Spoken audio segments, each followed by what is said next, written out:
Mousse de nombril est une présentation du petit bouchon rouge de la bouteille de simili-vanille avec lequel vous mesurez scrupuleusement la quantité de vanille à mettre dans n'importe quelle recette. C'est ce même bouchon qui vous fait régulièrement dire « Ah ouais, comme ça... Ah, shit. J'ai mis trop de vanille. » Des créations inopinées qui poussent en retard. Des convictions hétéroclites sans rencontre. Du doux, du drôle, du poétique, un fantastique. Faites la sortie, célébrez-la, mange de nombril. Fait qu'aujourd'hui, on apprenait que Google a mis à jour sa plateforme de génération d'images, de vidéos par intelligence artificielle. Et les vidéos qui ont été montrées pour faire la démonstration de ça, c'était des vidéos de créateurs de contenu, donc inspirés des créateurs de contenu, des influenceurs. Donc, ce qui fait que très bientôt, Internet, YouTube va être inondé de ces vidéos-là factices qui ont été générées par l'intelligence artificielle. Donc ça, j'ai appris ça aujourd'hui. J'ai appris aussi que la téléportation quantique avait été réussie, de ce que j'ai compris, là, par câble Internet régulier. Donc c'est quelque chose qui aurait été fait. Tout ça pour dire que la technologie, à mon goût, avance un peu trop vite. C'est officiel, on est le 1er janvier 2025. Je remets ma ligne cellulaire sur mon téléphone à rabat. Je reprends mon flip, ça va trop vite. Le petit cadeau de la vie. Fait qu'il fait quand même froid dehors. Fait que je me suis mis des gants, des petits gants magiques. Puis j'ai marché pendant environ 10 minutes, puis je me suis dit, il fait vraiment, vraiment froid. J'ai mis mes mains dans mes poches. Puis comme par magie, je me suis rendu compte que j'avais une deuxième paire de gants magiques.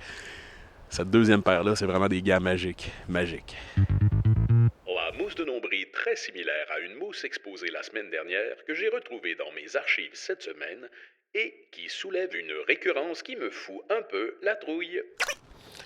Fait que je finis de scanner mes articles à l'épicerie, puis là, il y a un écran qui apparaît, puis ça dit « Voulez-vous donner $1 à une fondation? » Puis, très honnêtement, là, bon, c'est pas pour me péter les bretelles de la philanthropie, là, mais à chaque fois, j'en donne. À chaque fois, j'en donne. Mais là, ce soir, je sais pas. Je me suis dit, hey, ça va faire, là, tu sais. C'est pas mon épicier après ça là, qui va se targuer de ma bienveillance avec un gros chèque. Puis je ferai un chèque moi-même à une fondation de mon chèque. Pas ce soir. C'est terminé. Fait que je confirme mon choix et là, je vois le prix qu'il faut que je paye. 66 et 69. 6. Fait que là, je me dis, ah ben, c'est Satan qui m'envoie un signe. C'est Satan qui dit, c'est ça, donne-en pas d'argent aux fondations. C'est les flammes de l'enfer qui t'attendent. Fait que là, j'ai reculé d'un cran. J'ai choisi 1 pièce. Puis ça a fait 67 et 69.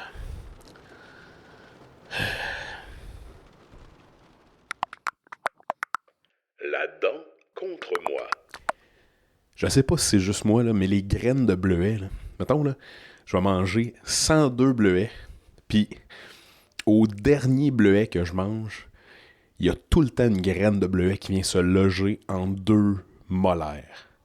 Je sais pas pourquoi, comment. Puis tu sais, on dirait que parce que je sais là, que l'espace entre mes dents, c'est précisément la taille d'une graine de bleuet, là, je mange avec toute la précaution du monde. Mais à chaque fois, c'est la même histoire. Dernier bleuet, graine de bleuet qui se pogne entre les dents. Je sais pas si je suis le seul qui a cet espace-là qui ça me fâche.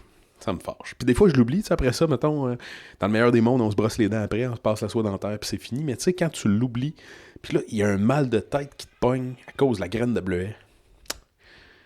Maudite misère. Le brocoli. Ouais, mais donne-moi là. L'autre bord. Ça fait du bruit, ça, Ben, c'est un petit peu de bruit. Dan. Dan, je vais te montrer.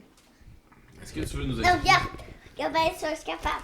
Veux-tu nous expliquer ce que tu es en train de faire, Théo? Peux-tu nous expliquer ce que tu es en train de Ben, faire? c'est du bruit, ça? Non, c'est pas du... Attends, prends ça. Fait qu'on est en train de jouer à la patate à vélo. Puis là, on a pigé un brocoli qui fait du bruit. Puis là, Théo a dit non, ça se peut pas un brocoli qui fait du bruit.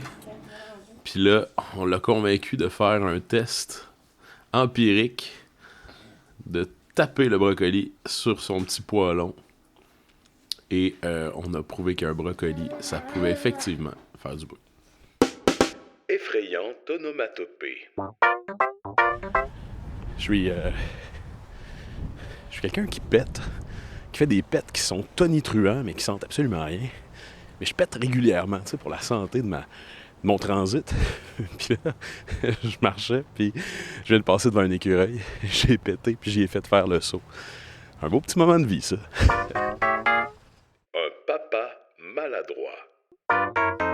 Fait que je viens de déposer mon plus vieil héritier à la garderie, puis en lui disant au revoir, j'ai dit bye bye mon loup, bonne journée. Puis là, j'ai entendu un de ses petits amis répéter bye bye mon loup.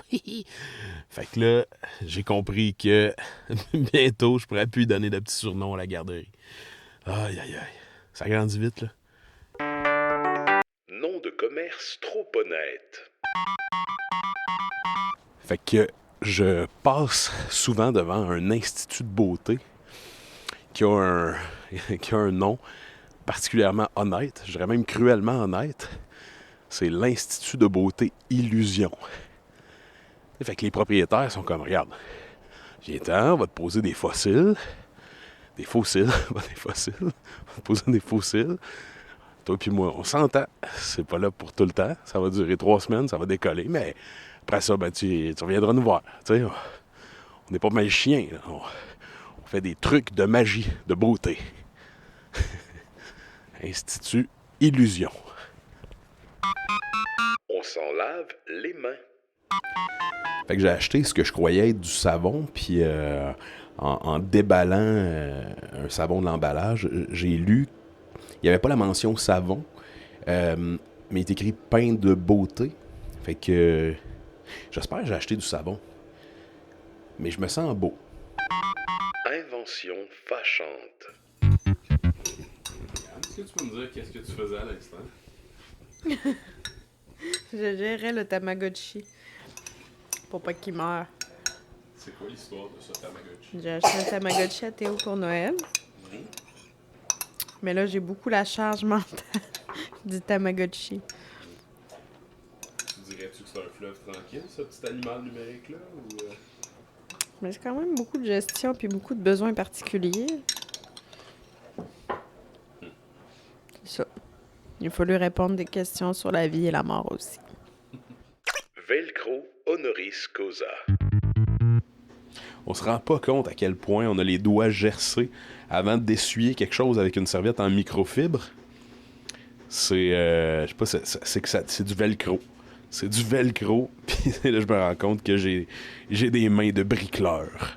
Elles sont poreuses. Les objets vagabonds. Je marche le long d'une clôture en fer forgé dont les bouts sont pointus. Et puis, il y a un paquet de gens qui déposent des objets trouvés, des objets perdus sur le bout pointu des clôtures. Fait qu'entre autres, il y a un petit porte-clés. Il y a une mitaine. Il y a un gobelet de café. L'embout d'une hose. Je sais pas si tous ces objets-là savent qu'ils ont des colocs, mais je leur souhaite. Je leur souhaite. Je me demande s'ils rêvent des fois d'une serrure à ouvrir, d'un café à contenir, une plate-bande à arroser. Le mur, la palissade des objets perdus. Le sauvetage. Bon, même si au quotidien, je suis un être qui évolue dans la bienveillance, j'ai malgré moi 2 ou 3 paradoxes derrière la cravate. Tu sais, je te donne un exemple bien simple. Jadis naguère, on recule quelques années derrière, Je marche, puis là, dans la rue, je croise un bébé oiseau. Tout petit, tout chétif. Alentour, il n'y a pas un arbre à 1 kilomètre à la ronde. Fait que je me dis, ça y est, il est abandonné là, tu sais, sa mère est partie. Je regarde à gauche, à droite, il n'y a rien. Fait que j'essaie de le prendre spontanément, tu sais. Puis je le mets dans ma casquette. Je le rapporte chez nous. Puis là, je vais sur Google. Bon, quoi faire avec un bébé oiseau? C'est sûr que Google m'a recommandé, ce que vous m'auriez probablement recommandé aussi, de laisser là, puis de laisser la nature faire les choses. Mais non! Moi, je voulais le sauver, tu sais.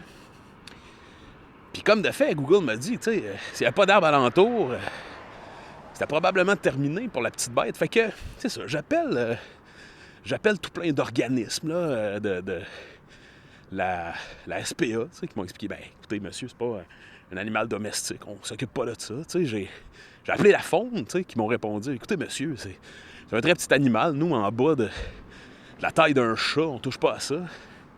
Fait que je continue mes recherches, puis je tombe finalement sur une place qui s'appelle le Nichoir, qui était à genre 2 heures de route. Je les appelle, je leur explique mon projet de sauvetage, puis ils sont très émus, puis ils disent, ben oui, c'est ça qu'on fait, nous, on ramasse les petits animaux, les animaux perdus ou blessés. Puis là, ce qu'il faut savoir, c'est que moi, entre-temps, en amont, là, avant cet appel-là, j'avais fait des recherches déjà, puis j'avais vu que tu pouvais les nourrir, tu sais, avec des croquettes pour chat. Tu mets ça un petit peu en bouillie, tu utilises une seringue, puis tu les gaves à ça, tu sais. Fait que j'ai fait un petit job de nourriture déjà, si bien qu'il était un petit peu crotté de la face. Puis, fait que c'est ça. Je regarde mon nouveau compagnon, puis je dis, écoute, il y a une place qui est prête à t'accueillir, mon chum. Sais-tu quoi? Toi puis moi, on part en road trip. Ça fait que je prends une petite boîte à chaussures, je fais des trous sur le dessus, je passe une petite serviette dans le fond, je dépose l'oiseau, puis je dis, on est parti. Fait que là, je fais 2 heures de route, t'sais.